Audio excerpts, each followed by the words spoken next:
নমস্কার। কয়েকটি অতি প্রয়োজনীয় কথা আমি আপনাদের সামনে নিবেদন করছি। ঘোর কলির লক্ষণ কি? 1. মা যখন মমতাহীন হবে। 2. নারী যখন লজ্জা ত্যাগ করবে। 3.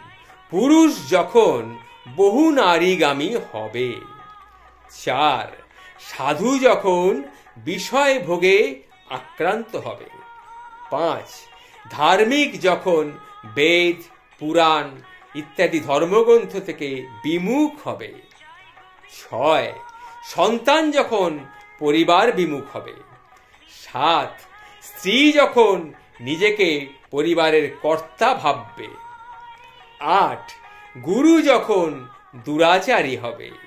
9. শিষ্য যখন অধার্মিক হবে। 10. পিতা যখন অধার্মিক হবে আর গুরু যখন দুরাচারী হবে। 11. ভ্রাতা যখন নির্দয় হবে। আর 12. মানুষ যখন অমানুষ হবে। এগুলি হলো ঘোর কলির লক্ষণ। নমস্কার।